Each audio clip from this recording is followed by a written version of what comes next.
como para presentar distintas ideas sobre esto que llamamos qué es y qué no es ser un practicante budista, ¿no? A veces nos preguntamos qué cosa es, sobre todo cuando recién llegamos, qué significa ser un budista, eh, si tenemos que afeitarnos la cabeza, hacernos veganos, o por dónde pasa la historia. Este, o qué cosas podemos hacer, qué cosas no podemos hacer, si somos cristianos, si podemos ser budistas, todo ese tipo de cosas. En general el budismo no tiene conflictos con ninguna tradición, siempre que sean tradiciones o caminos, filosofías auténticas, ¿verdad? El budismo, más que una religión, yendo a lo técnico, sería como una filosofía de vida, porque lo que es religión no entraría porque no hay un Dios externo. Tampoco es que se niegue la existencia de un Dios, no es que va ahí a contradecir a los católicos o algo por el estilo. Eh, pero básicamente lo que se dice es que cada uno posee esa naturaleza de Buda, como decíamos hace un rato, ese Tathagata Garbha, y lo que buscamos es recorrer un camino de liberación interior, un camino de autoconocimiento, más que de búsqueda hacia algo externo, un dios externo, o rezarle o algo, un dios externo. Si bien en el budismo tibetano, sobre todo, que es el de nuestra tradición, eh, aparecen distintas deidades simbólicas que parecen dioses, son divinidades simbólicas y que en realidad representan aspectos puros de nuestra propia mente. Entonces, no es que nosotros podamos considerar los dioses externos o algo por el estilo, sino que más bien en distintas prácticas eh, que llamamos del Vajrayana, de este budismo tántrico o como se conoce más, budismo tibetano, eh, lo que buscamos es desarrollar, reencontrarnos con ese aspecto puro de nuestra propia mente a través de la visualización de estas deidades y de distintos rituales y liturgias y recitación de mantras y desde ya visualizaciones, etc. En otro de nuestros encuentros vamos a ir viendo un poco también eh, los distintos tipos de caminos que hay en el budismo, los principales, ¿verdad? Porque hay muchas ramas, pero bueno, básicamente hay tres escuelas principales, ya lo vamos a ir viendo en otro encuentro. Pero bueno, volviendo un poquito a lo de hoy, ¿qué es ser un budista? Básicamente uno se convierte en budista cuando toma refugio. Toma refugio en Buda, que vendría a ser como en Buda, Dharma y Sangha, que se llaman las tres joyas. Y vendría a ser una suerte de bautismo, ¿no? Que uno se inicia con el compromiso ya de practicar y de recorrer este camino. Pero no es una necesidad inminente al comienzo. Si uno puede tener este acercamiento a través de estas prácticas de los lunes, no necesariamente tiene que iniciarse en el budismo, puede seguir practicando otras cosas. Me da un poco de gracia mientras abro un paréntesis. Mientras les voy hablando, me voy dando cuenta que se me pegó la tonada española como hablan acá. Y por ahí ustedes no se dan cuenta, pero y tal, y no sé qué, y no sé cuánto, así hablan aquí. Pero bueno, cosas que pasan. Cuando voy a Córdoba se me pega el cordobés. Este, entonces, básicamente lo que les decía es la diferencia entre un budista y un no budista practicante es la ceremonia de refugio, ¿verdad? Entonces tomamos refugio a través de un ritual con los lamas que hacen esa ceremonia y ahí ya formalmente somos budistas. Que eso nos va a permitir también tener un contenido de bendición en nuestro camino como para poner en práctica eh, otro tipo de prácticas, valga la redundancia, como son las del Vajrayana, por ejemplo, de esto que hablábamos de las visualizaciones, etc. que también se pueden ir recitando mantras, seguir familiarizándose, pero a partir del momento en que somos practicantes budistas formales, que tenemos ese contenido de bendición, adquieren más potencia esas prácticas y tienen otro resultado, ¿no? Eh, más provechoso. Una vez que nos hacemos budistas, o digamos para conocer principios fundamentales de un budista, como para ir familiarizándonos antes de serlo, se habla de los 5 votos de liberación personal. Esto es algo como para tener presente siempre, para los que ya somos budistas, recordarlo. Entonces son básicamente, el primer voto sería no matar, no quitar la vida a ningún ser. El segundo sería no robar. Pero no robar implica no solamente no ir a asaltar una joyería o robar un banco, sino se dice que es como no tomar lo que no nos ha sido dado. ¿Sí? Entonces, nos encontramos algo, me encontré esto acá arriba de la mesa, y se dice que tengo que preguntar 3 veces a ver si de quién es o si es de alguien, como para decir realmente no es de nadie y me lo encontré. La Masangue siempre hacía el chiste de decir, bueno, podemos preguntar bajito, ¿no? Es de alguien, es de alguien, es de alguien, listo, me lo guardo en el bolsillo. No, la idea sería realmente no tomar lo que no nos ha sido dado. Ahí es donde hablamos de no robar, ¿sí? Entonces es como una idea un poco más sutil, ¿verdad? Que a veces decimos, ah, esto me lo encontré, está ahí, no, no es de nadie. Y en realidad tiene un dueño potencial, o podemos hacer un esfuerzo por ubicar ese dueño.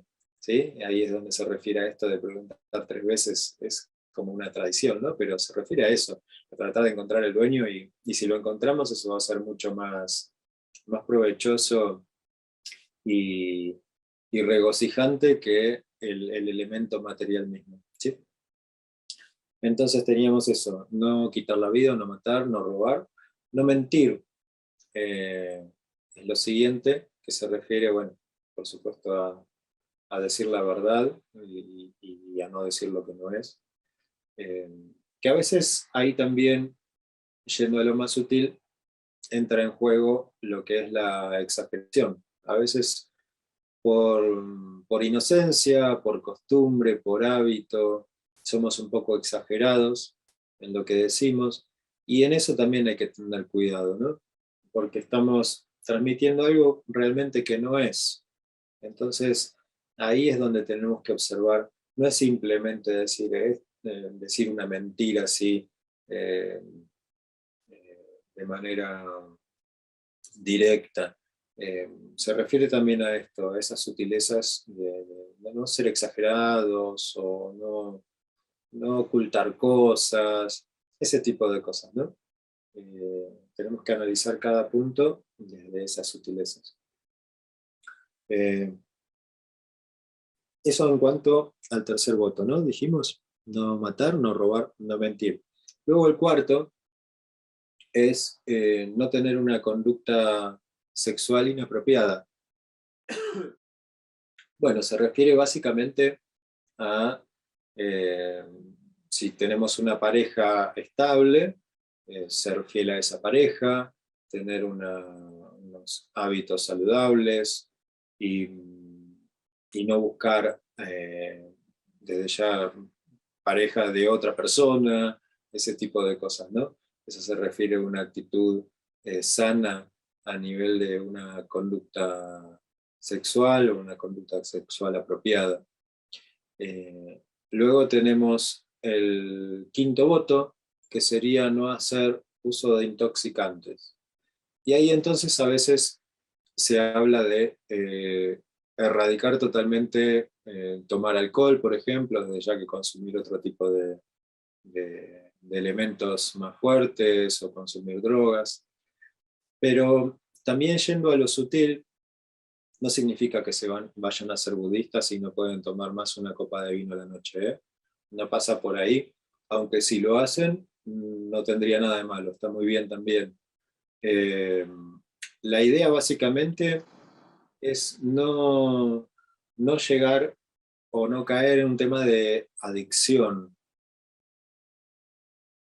Hay distintos tipos de adicciones, ¿verdad? Podemos prender la tele y ya tenemos ahí una droga bastante potente.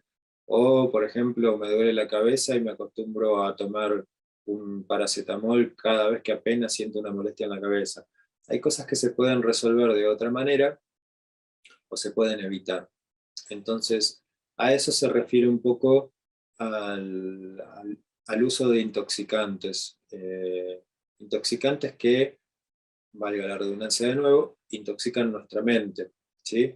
La perturban, o la distraen, o la obnubilan.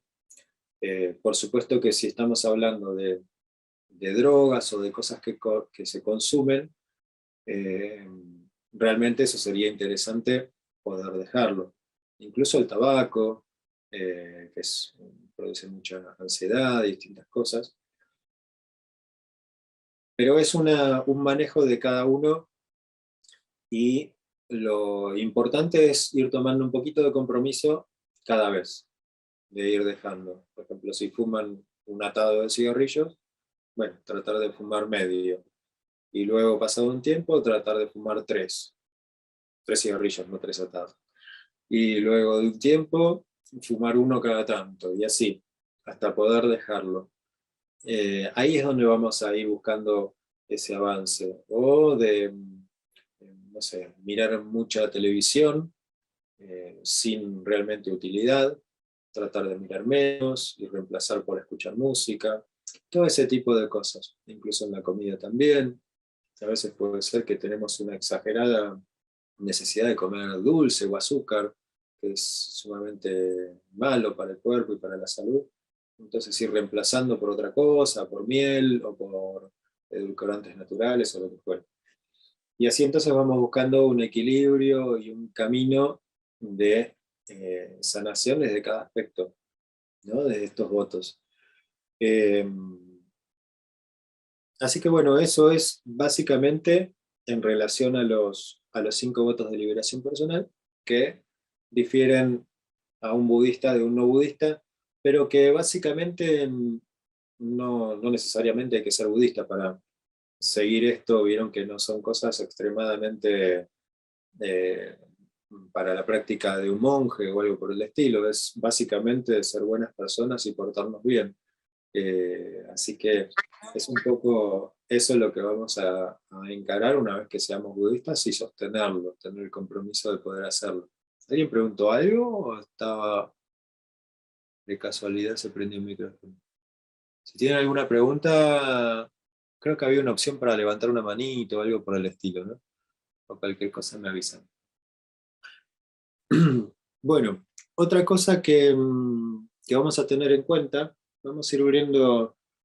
No tenemos muchísimo tiempo, así que vamos a hacer como un repaso, pero una revisión de esto, pero en la medida que necesiten me consultan, o podemos seguir viendo, como les decía, en otros encuentros. Otro punto que me pareció interesante para recordar, que a veces se lo relaciona como una definición del budismo, que se pregunta, ¿qué es el budismo? Y hay una frase del Dalai Lama muy bonita que dice, si no podemos ayudar a los demás, al menos no les hagamos daño. Eso podría ser un resumen de qué significa el budismo, de cuál es la esencia del budismo, ¿no? Entonces estamos en eso. Si no podemos ayudar a los demás, al menos no les hagamos daño. Y ahí tenemos también, que vamos a ver más adelante, eh, como muy resumidamente, las dos escuelas principales del budismo, que una sería el pequeño vehículo y otra el gran vehículo. Una está más relacionada a la propia liberación, a la propia cesación de las dolencias y de los sufrimientos, y otra está más relacionada al desarrollo de la compasión, actuar por el otro, actuar por los demás, desarrollar todo lo que hagamos en beneficio de los demás y pensar todo el tiempo en beneficiar a los otros.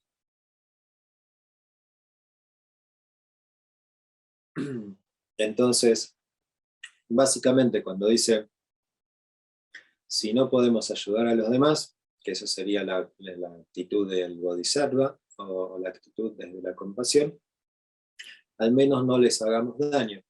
Cuando dejamos de hacer daño a otros, estamos deteniendo la creación de sufrimiento en nosotros mismos, no solamente que perjudicamos al otro, ¿verdad? Estamos haciendo un doble daño, porque estamos perjudicándonos sobre todo a nosotros mismos, creando situaciones kármicas que van a madurar irremediablemente en sufrimiento para nosotros, ya sea en esta vida, o sea en otras vidas, o en el futuro. Entonces, es muy necesario tomar conciencia y tomar las riendas de esto, de todo lo que desarrollemos, que va a ser directamente, va a afectar directamente a todo lo que nos toque vivenciar como seres con conciencia. Entonces, incluso si nos toca morir y renacer, etc., que seguramente nos va a tocar a todos, a veces puede ser que en esta vida no maduren esas consecuencias kármicas, pero maduran en la siguiente, y lo cual es lo más indeseable que uno puede tener, porque así como llegamos nosotros a esta vida y de repente nos pasan cosas durante el transcurso de nuestra vida que decimos, ¿por qué me pasa esto? ¿Por qué a mí? Entonces, ahí es donde tenemos que reflexionar y decir, y seguramente hicimos algo en el pasado, no necesariamente en esta vida, en otras vidas. Todo el karma funciona de esa manera. La ley del karma es algo simple, pero a la vez también es algo complejo, como, con muchas redes y relación de elementos y cosas y sucesos que se entremezclan mucho. Y, y a veces es difícil de comprenderlo, de buscar un porqué a las cosas, pero sí es importante que lo tengamos presente como una ley que existe y que se manifiesta de una manera irrevocable. Entonces, sabiendo esto, cada vez que nos sucede algo indeseable, o incluso algo muy bueno, porque a veces también se habla del karma, se tiene la costumbre de hablar del karma como algo malo, y el karma también es bueno, hay maduración kármica buena. Entonces, decir, uy, eso es un karma, se habla como algo negativo, no es siempre así. Pero bueno, ahora que estamos justamente tocando el tema de sufrimiento en relación al karma, tengan en cuenta eso, o tengamos en cuenta esto, que cada cosa que nos sucede es por algo, una consecuencia de alguna acción que hemos tenido en el pasado.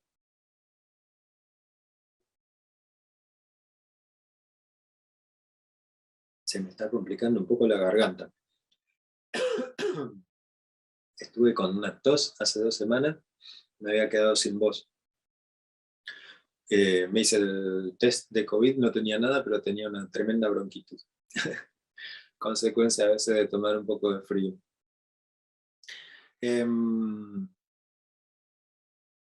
Entonces, bueno, eso en relación un poco a esta bonita frase de su santidad el Dalai Lama. Vamos a recordarla de nuevo. Si no podemos ayudar a los demás, al menos no les hagamos daño. Entonces, al evitar el daño a los demás, decíamos, evitamos o detenemos la creación de sufrimiento nosotros mismos. ¿Qué va a pasar? Que poco a poco se va a ir purificando en la medida que vayamos practicando buenas acciones también, se va a ir deteniendo esas consecuencias kármicas negativas y vamos a ir purificando también por otro lado, y en ese sentido vamos a ir recorriendo o avanzando en el camino hacia el despertar. Otro punto que me pareció interesante es generar la compasión hacia todos los seres, especialmente hacia quienes relacionarnos o entenderlos, ¿sí? Entonces ahí, cuando hablamos de ser un practicante budista, realmente no es desde juntarnos los lunes a meditar y hablar cosas bonitas, o poner musiquita linda, o comprarnos saumerios ricos en el barrio chino, o cosas por el estilo, sino más bien que, incluso obviando todo eso que acabo de decir, es ir cambiando nuestra actitud, eh, y muy probablemente como yendo en contra de todo lo que aprendimos, de todo lo que nos enseñaron, o de todo lo que aprendimos tradicionalmente o aprendimos socialmente, como eso de que siempre buscamos como rechazar lo que no nos gusta y adoptar lo que nos gusta, entonces armamos nuestros propios grupitos de amigos o de gente querida y rechazamos otra, e incluso denigramos a los que no nos gustan, o nos gusta su actuar o lo que sea. Y para un practicante, en realidad lo que buscamos es justamente como tratar de meternos más en el pensamiento de ese ser que no entendemos por qué actúa de esa manera. Tampoco es que tengamos que entenderlo, pero, pero sí tratar de sentir lo que siente, percibir un poco sus modos de ser, y, y tratar sobre todo de entender de esto que hablábamos recién, las consecuencias kármicas que puedan llegar a aparecerle eh, por sus propias malas acciones. Entonces ahí es donde empezamos a ponernos en el lugar del otro desde el punto de vista kármico. Y ahí es donde empezamos a desarrollar realmente la compasión. Entonces decimos, tal persona hace tal cosa, qué sé yo, se merece tal cosa. No, pensémoslo desde otro lugar. Pensémoslo de, por ejemplo, ¿qué puedo hacer yo de utilidad para que esa persona pueda vivir las cosas, las situaciones y la vida misma de otra manera, más útil para los demás, más útil para sí mismo? En general, cuando observamos a otro, a veces nos cuesta menos que con nosotros mismos, obviamente, encontrar como respuestas o cosas que podrían hacer, o cosas que podrían corregir. Pero no es a nosotros enseñarle o decirle, hace tal cosa o tal otra, porque eso no va a ser en la mayoría de los casos útil para esa persona, eh, sino más bien desde nuestro ejemplo, desde nuestro cambiar de actitud, desde nuestro adoptar otro tipo de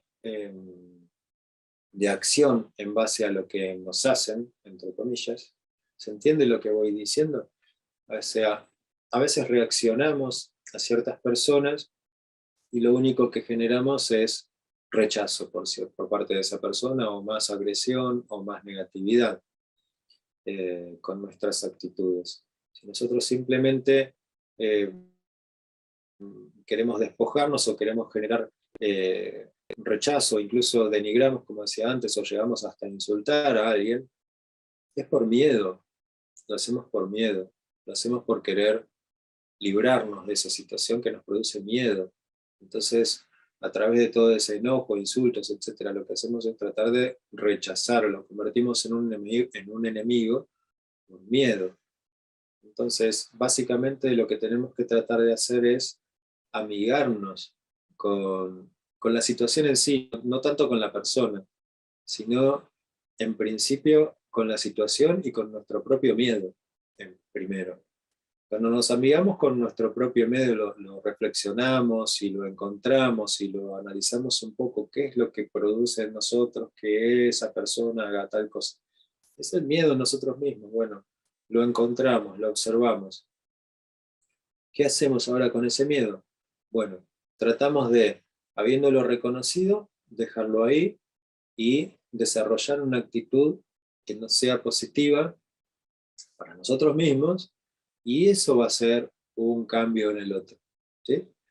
Eh, entonces es muy importante esto, que ahí está de nuevo eh, el porqué de un budista. Es una práctica interior, es una práctica de desarrollo y descubrimiento interior. No vamos a ir a luchar con el otro ni a querer cambiar al otro. Vamos a ir a reconocer y aceptar las cosas que nos pasan a nosotros en función de lo que los otros hacen, ¿sí? Y eso que hagamos con nosotros mismos va a generar un cambio alrededor nuestro, en nuestro entorno inmediato, en nuestro entorno de este tipo de personas con las que por ahí tenemos algún conflicto. Poco a poco va generando cambios. Son cambios amables, son cambios útiles, y las otras personas lo observan, lo ven, lo detectan, y les es útil. Ahí es donde tenemos que buscar entonces los cambios, desde nosotros mismos, y se irradia naturalmente hacia el exterior. Y acá de nuevo, me recordé otra frase muy bonita de su santidad el Dalai Lama.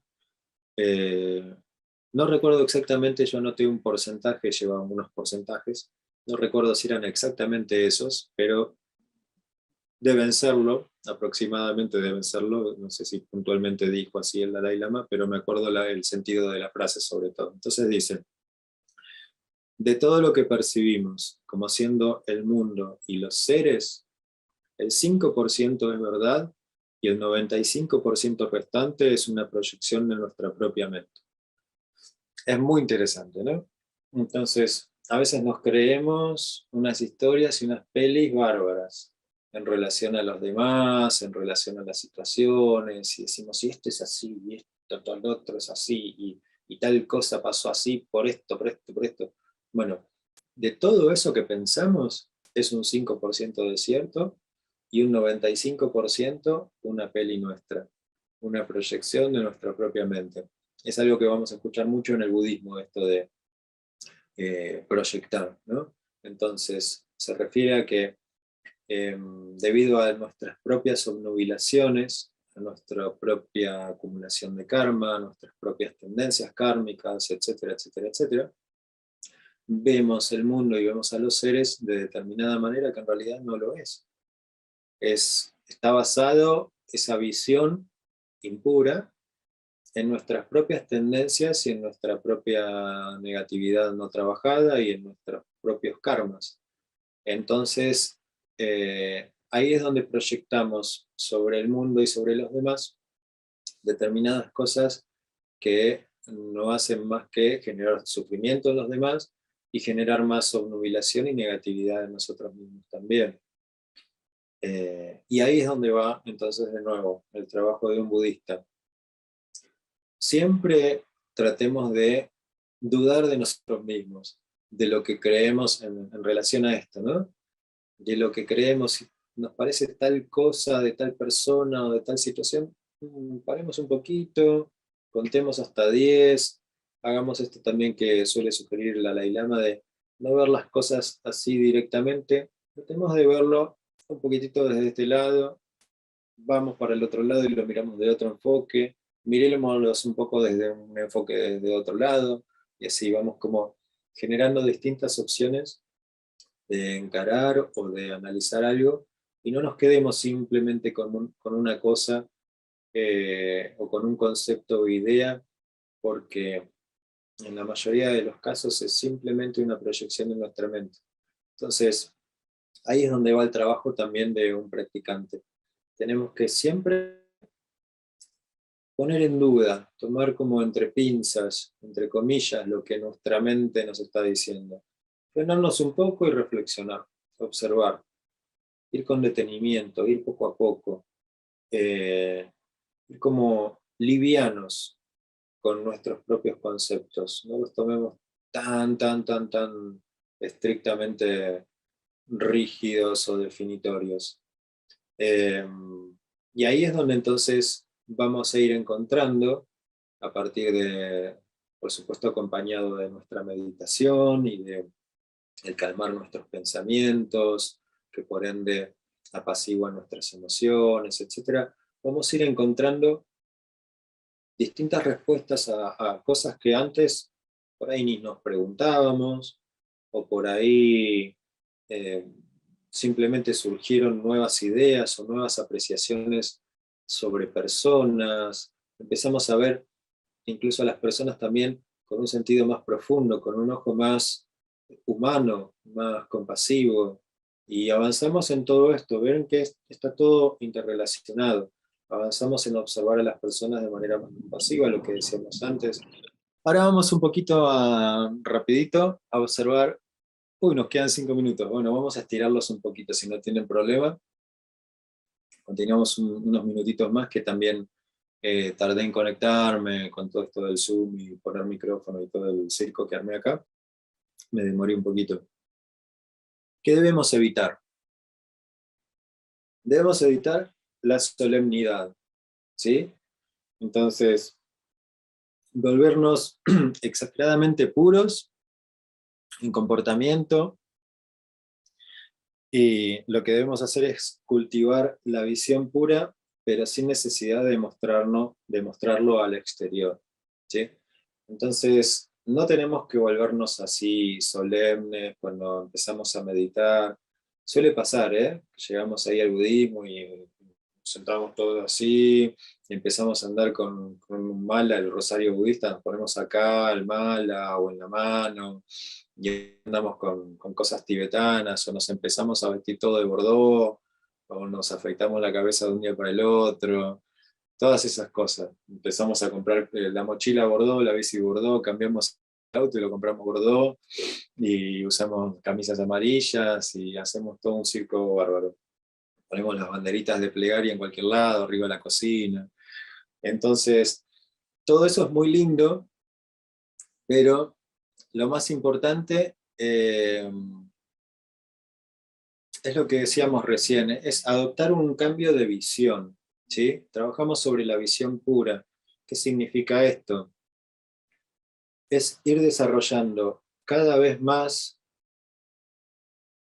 como cuando decíamos al principio con esto de la toma de refugio bodhicitta, ¿se acuerdan al comienzo de hoy?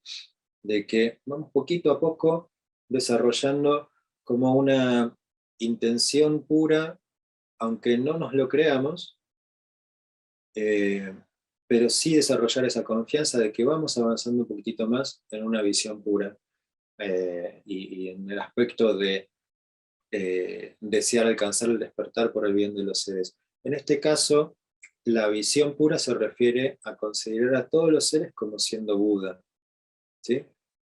Eso es un poco, a veces uno se pregunta, ¿qué es un Buda?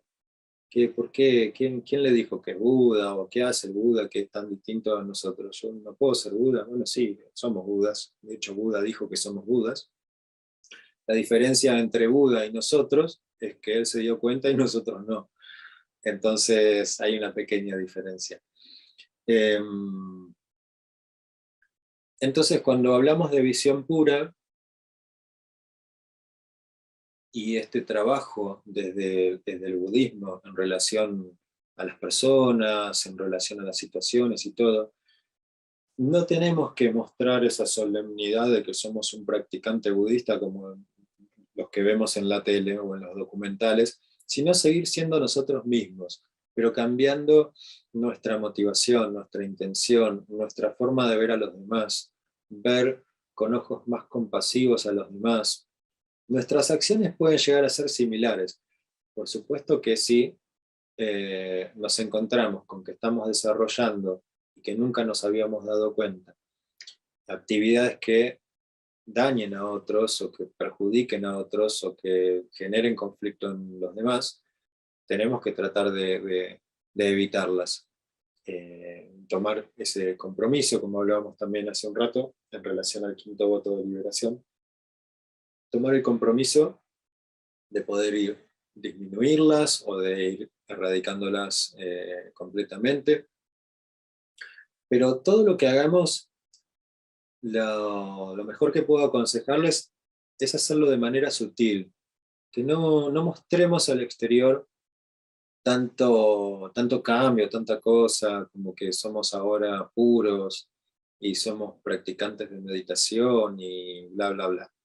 Todo eso no va a ayudar a los otros, ni tampoco nos va a ayudar a nosotros mismos. Nos va a generar más bien obstáculos en nuestra práctica, porque en donde nos mandemos alguna macana, los otros van a estar ahí justamente para corregirnos. Ah, viste que vos eras budista, van a decir. Y entonces ahí vamos a tener un gran obstáculo en nuestra práctica, nos va a generar incomodidad, nos va a generar el deseo de querer demostrar ahora más intensamente al otro que sí somos budistas, y que somos más puros que ellos. Bueno, todas esas tonterías hay que evitarlas.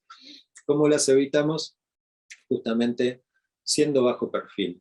Ese sería el buen consejo. Buen provecho, Patri, qué rico mate.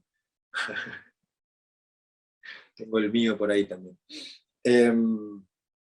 Entonces, cada cambio que hagamos, que sea desde nuestro interior. Mientras menos lo podamos mostrar, nuestro cambio, nuestra apreciación de las cosas, más de utilidad va a ser para el entorno, para los otros. Sobre todo cuando hablamos, como decíamos hace un momento, de esas situaciones o personas con las cuales tenemos dificultades o relaciones más conflictivas. Mientras más sutil y humildes podamos ser en nuestro cambio de visión y en nuestras herramientas que encontremos para generar armonía y cambios en las situaciones o en los demás, mejor va a ser. Mientras más sutil y humilde, mejor. Eh, y eso va a ser de muchísimo más provecho para esas otras personas o esas distintas situaciones que debamos afrontar. Así que bueno, eso en relación a esto que decíamos, la solemnidad, o un poco también esto del bajo perfil. Pero sobre todo esto de no ser tan solemnes. Seamos quienes realmente somos y busquemos el cambio desde el interior. Otro punto que debemos evitar: aplicar enseñanzas a otros. Es algo muy típico que nos suele pasar al comienzo, y es esto de nos ponemos a leer todos los libros que encontramos de todos los lamas tibetanos, del Dalai Lama, hasta el tercer ojo leemos. Y empezamos a encontrar cosas de todo tipo y decimos, esto se lo tengo que decir a mi esposa, porque esto es lo que ella necesita escuchar, esto es lo que ella tiene que cambiar para que empiece a funcionar todo bien. O a los amigos, o a nuestra madre, o a nuestro padre, hasta el perro, a todos le queremos dar una enseñanza budista.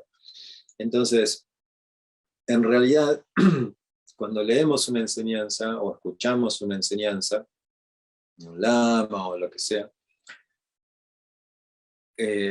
y sentimos justamente que debería ser aplicada a otras, es porque la necesitamos nosotros.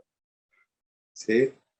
Es un poco esto de lo que hablábamos hace un ratito, de nuestras proyecciones hacia los demás. Justamente cuando vemos cosas en los demás, porque las estamos proyectando nosotros, porque somos nosotros quienes la tienen que resolver, que lo tiene eh, pendiente de resolver.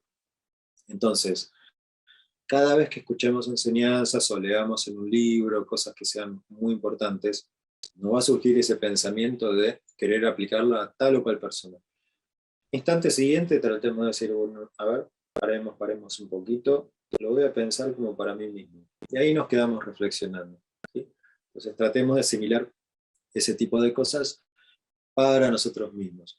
Y algo asociado a eso, también, que me anoté acá, pretender enseñar a los demás. ¿Sí? Eh, de nuevo, es un poco todo entrelazado esto que estamos conversando. No tratamos de enseñarle nada a nadie. En realidad lo que buscamos justamente, como decíamos antes, es volcarnos más bien al interior y tratar de entender en nosotros mismos las situaciones o las cosas que nos afectan de los demás. ¿Sí? No tratamos de corregir al otro que hace tal o cual cosa, sino que tratamos de corregir a nosotros mismos, a nuestras reacciones, a nuestras sensaciones, buscarle el por qué me pasa esto en función de lo que aquel hace. ¿Sí? Por más que nos estén pegando, ¿por qué sufro que me estén pegando? ¿Por qué? Tampoco es que se dejen tirar en el suelo y que les peguen patadas, ¿no? No hablamos de eso. Siempre uno trata de defenderse de manera útil sin generar daños en los demás. Pero en lo que se refiere a trabajo interior, Entonces, ahí sí tenemos que preguntarnos por qué me pasa tal cosa en función de lo que el otro está haciendo. No tratamos de involucrar al otro. El otro ya está en su tema, como mencionábamos hace un rato. El otro ya está inconscientemente o obnubiladamente generando su propio mal karma, pobre. Entonces, primero resolvamos lo nuestro y después entonces vamos a pasar a esa instancia también de ver por qué el otro hace tal cosa, por qué tiene ese hábito, por qué por ahí ni se da cuenta, por ahí eh, sufrió tal o cual cosa en su vida, o en su pasado, o en su niñez, etc.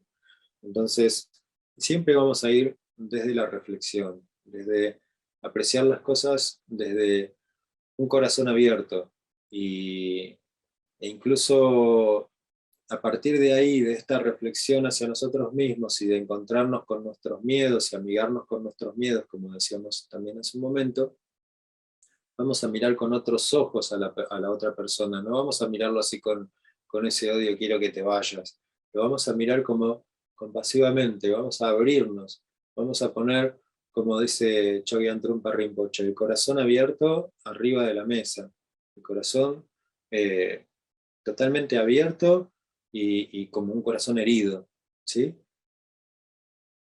Totalmente expuestos y frágiles hacia los demás, en un buen sentido, desde la sabiduría, no desde dejarnos pegar, ¿sí? O de dejarnos maltratar, desde la sabiduría, un corazón abierto con sabiduría, va a ser una mirada compasiva, frágil y penetrante, ¿sí? Esa va a ser como un poco la intención, no es algo que busquemos, va a surgir naturalmente. Eh, Otra cosa interesante también, cosas que no debemos hacer o cosas que debemos evitar, volverse alguien especial, en el sentido en el mal sentido, ¿no? De volverse alguien que se considera a sí mismo especial. Y olvidarse que en realidad el servicio lo brinda uno y las virtudes y la humildad es a nosotros ponerla en práctica y no exigirla de los demás.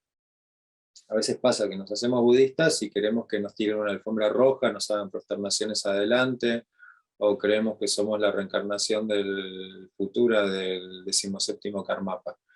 Eh, entonces, tenemos que dejar de lado todas esas tonterías también y realmente cuando nos comprometemos en el camino espiritual, ni siquiera hablando solamente de budismo, cualquier camino auténtico, nos comprometemos en servir a los demás, en esto que desarrollábamos al comienzo, la bodhicitta, es alcanzar el estado de Buda para beneficiar a todos los seres, es realmente entregarnos a los demás, de manera sabia, de nuevo. Eh, pero entonces no caigamos en esas cuestiones de engaños de nuestro propio ego, que a veces nos hacen ir hacia un lugar de reclamos hacia los demás y decirle a la, no sé, a la hermana que está en el dormitorio al lado, apagar la música porque no puedo meditar, ¿no? Y exigir ese tipo de cosas. Si realmente somos practicantes budistas y queremos meditar, y bueno, son las condiciones que nos tocaron, o nosotros nos vamos a otro lado, o empezamos a practicar con la música de Fabiana Cantilo sonando fuerte al lado, o lo que sea. Este, entonces, realmente no generar reclamos o cosas a los demás, somos nosotros los budistas, somos nosotros los que nos metemos en el lío y que queremos realmente alcanzar el despertar para servir y beneficiar a los seres. Así que es a nosotros, justamente, en un buen sentido, agachar la cabecita y ser más humildes. Y realmente generar nosotros la armonía, generar nosotros el diálogo, generar nosotros ante una discusión o ante un enojo, por más que nos resulte que es injusto y que nosotros tenemos la razón, bueno, vamos y recordamos que nosotros somos los que intentamos practicar la compasión, recordamos que somos en esencia Chenrezig, el Buda de la compasión, y vamos y damos el primer paso compasivo, el primer paso en el diálogo, el primer paso en calmar las aguas, en ser más cordiales, en ayudar al otro, en apoyarlo, en tener paciencia, en escucharlo, etcétera, etcétera, etcétera, etcétera, ¿sí? Vamos a tratar siempre de frenar, controlar, respirar, no soltar nuestras emociones conflictivas y realmente poder tratar de transmutarlas, respirar hondo y decir, voy a generar yo el primer paso de amor y de compasión hacia el otro.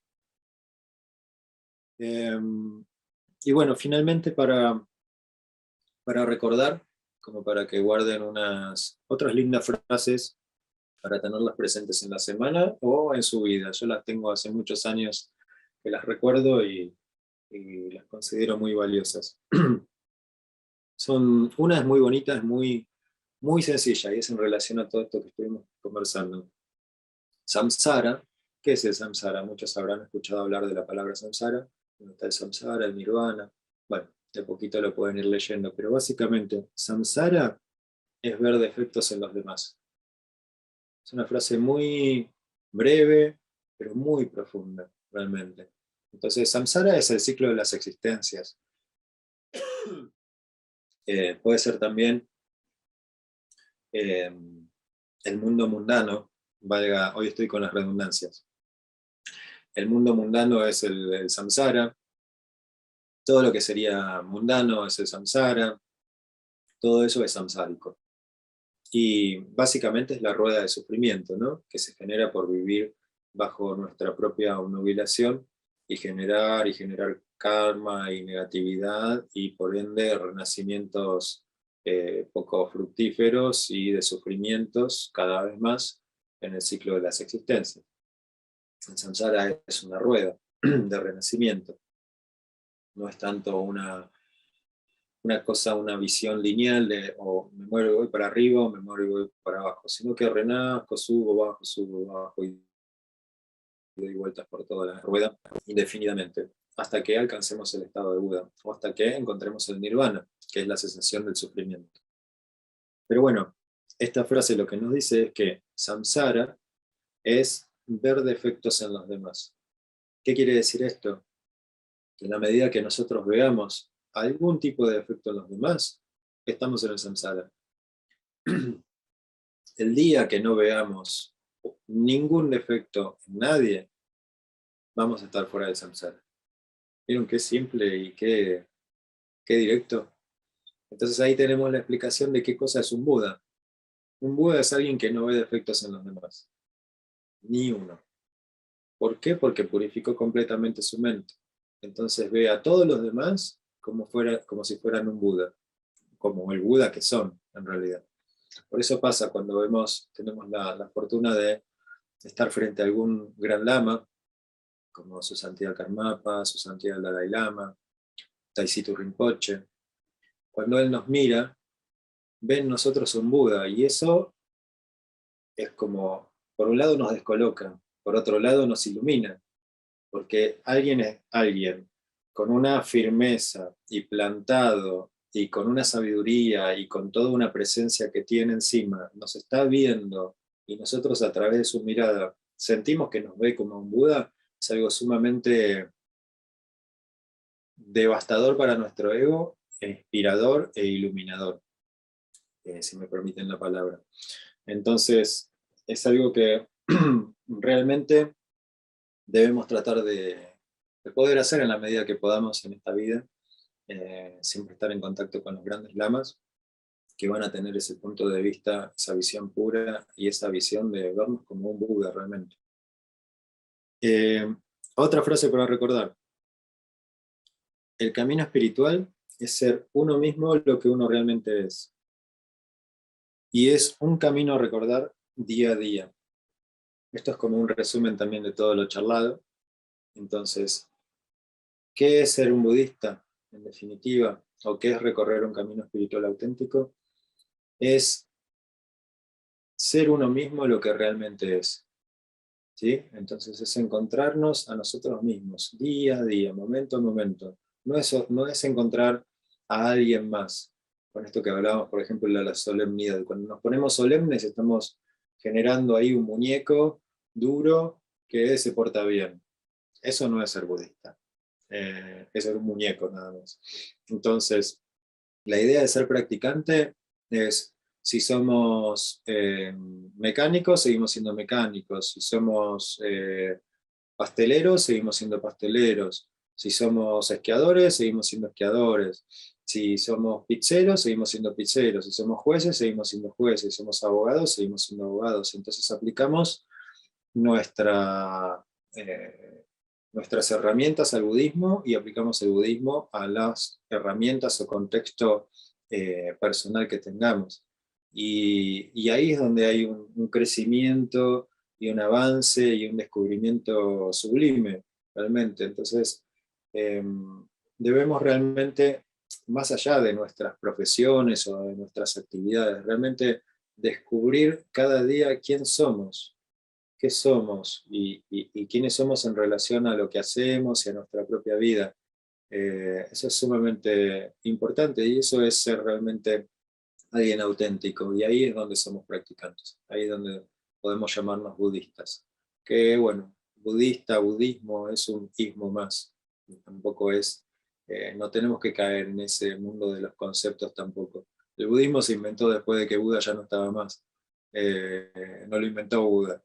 Entonces, realmente Buda era un ser auténtico, o era un ser humano despierto, eso sería básicamente. Y nosotros tenemos que ser seres humanos auténticos y despiertos. De eso se trata toda esta historia.